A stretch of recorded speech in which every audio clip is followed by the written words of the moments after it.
Thank you. And in full disclosure, I was going to say that Consumer Reports is a proud card-carrying member of Civic Hall, but I don't know that we have cards, so it's a virtual card-carrying member of Civic Hall from day one, and it's a remarkable place, so thank you for including us today. So good afternoon. As I look out across the room and I see that Mika and Andrew have realized their dream, and they keep scaling new mountains and new heights that we're a part of, so I'm excited about that. But I also see a room full of incredibly savvy social entrepreneurs in civic tech. There are startups in this room, there are soon-to-be startups in this room, and so what you're probably thinking is, what the heck is the president of Consumer Reports doing among all the late and greatest and startups in the audience? And I'm here to tell you that you can be 85 years old and be more relevant than ever.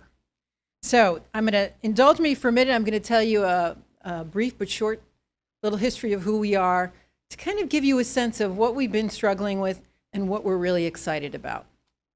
So for those of you who may not be turning to Consumer Reports, it is and always has been an independent nonprofit that works hard to create a fair, more transparent marketplace for all consumers.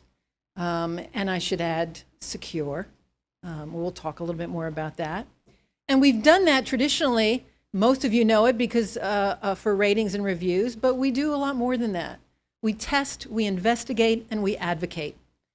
And we look for all the ways that we can arm consumers to go into the marketplace and make transparent choices, fair choices, smart choices. So how do we do that? Well, we were founded in 1936, and that was the first cover of our magazine. 1936, just 15 years after women got the right to vote. Wow. Noteworthy. So what were we doing there? Oh, was there a difference between grade A milk versus grade B milk? And does the fizz in Alka-Seltzer really have anything to do with its curative powers? So that was the beginning. And we got our start because there was so much misinformation in the marketplace. Just have a look at this. Sugar as a way to curb your appetite. That's amazing. Have an ice cream cone before lunch and cut down on that lunchtime protein. Same thing with Lucky Strikes. There's a guy there that looks like a doctor, and he's saying smoke Luckies because it's less irritating than the other guys. Okay, well, that's something I want to trust. And then way over there, it's hard to read. There's a product called Radior. And Radior was a series of a number of products back then in the 60s that used actually radioactive materials because they had this sort of power of youthful power and glow to them. And they made their way into some cosmetic products. There was really no way to know who was selling what and what they were, a lot of false claims. And Consumer Reports in this environment was doing double time in calling out false advertising, holding them to a standard, and creating laws and regulations and solutions to problems that consumers were really sort of the Wild West of. So this is what our labs looked like back then, right? Pretty cool place. Blindfold taste testing, maybe of that Radior cream, I don't know. But you get a feel. You get a feel for the 25 acres, 125,000 square feet. This was a place that believed and still does in science, in rigor, in methodology, in protocols, in comparative testing, so you can make knowledgeable choices every day. And I want to pause on the word choice. You have to have a choice to make this worthwhile. Okay, you have to have a choice, and that choice needs to be transparent to you. So fast forward, this is kind of the stuff, some of the stuff we focus on now. We just recently did some work on bottled water. That is something that is such an icon of recent decades. But we found that, you know, it's not that trustworthy, right? There's some levels of arsenic that go beyond what the FDA says you should have in your bottled water. So I see a lot of heads. Go check out that article. I would. We also see a lot of other ways we have recently become almost a default regulator. If you recall the romaine lettuce scare, that was E. coli in romaine lettuce, and it was literally killing people, and the FDA was dragging their feet before calling a recall. We were able to pull the ripcord and say, well, wait a minute, you do need to do a recall. We did the same thing with that child baby seat last month, where our research and our data, and we got hold of other data that said 32 kids died because that chair does not give a young infant the ability to roll over and breathe in the event that it should roll over. Again, we found the data, publicized it. We could not get the Consumer Product Safety Commission to recall that. And so we went public, and in 48 hours, there was a recall. So I realize, I state that because there was power in information. There is power in scientific methods that are trusted, that are independent, and that are nonprofit. And you can go up to pretty big behemoths, and you can create standards in a world that's untrustworthy. So what does that mean for today? Well, I'm going to show you a slide. Those are the harms that we face today. Look hard, put your glasses on, you're fine. There's a big black screen there, and there's a reason for that, right? So many of the harms that we're talking about today are invisible to consumers. They're invisible to you and I. How do you make choices? How do you know if the choices that you're being served up are real choices? And how do you know what kind of data, security, privacy, leaks, hacks you're being subjected to?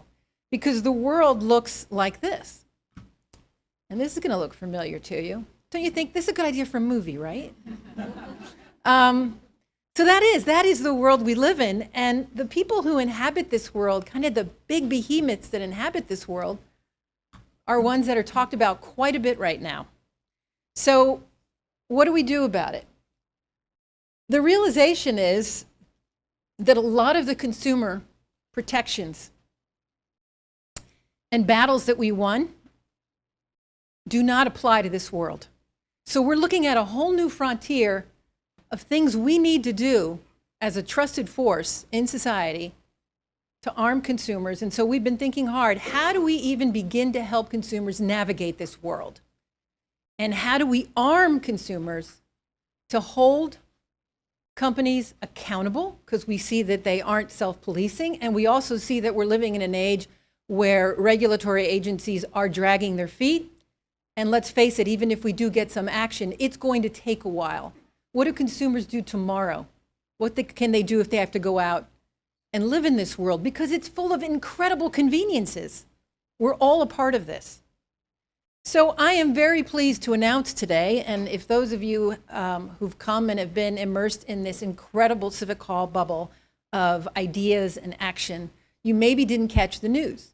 And that is that today we were very proud to announce a very generous gift by a former board member, supporter, and champion of Consumer Reports, Craig Newmark. And he's, yes, I haven't told you the news yet.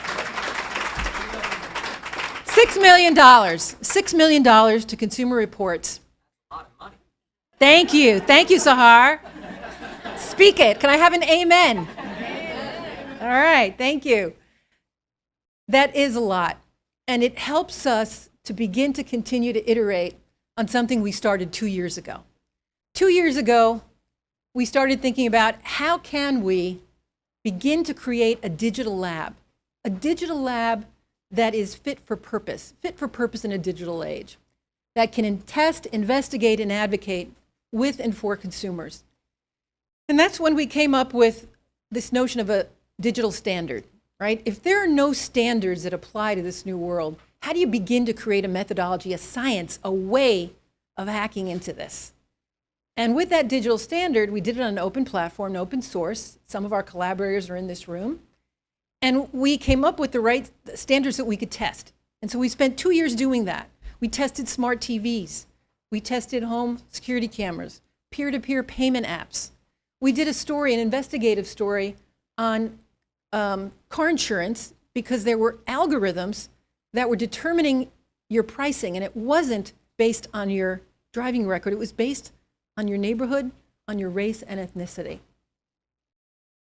So fast forward, I'm excited to say that we're going to jump into this, and we are applying the same rigor, but we are creating a new way of testing, a new science.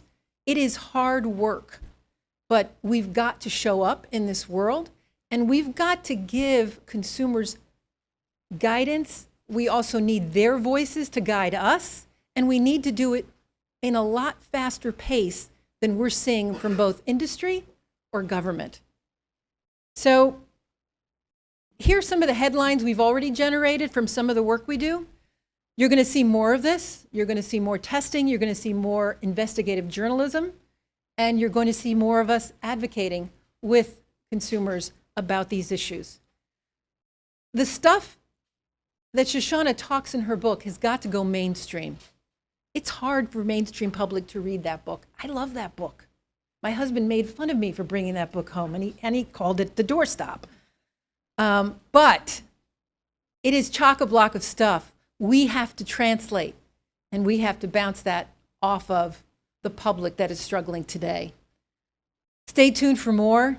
Again, I want to thank Craig Newmark for what he has empowered us to do. I want to thank the Ford Foundation. I also want to thank the Alfred P. Sloan Foundation for making this next chapter of Consumer Reports work to reveal truth, hold companies accountable, and grow consumer power. Thank you very much.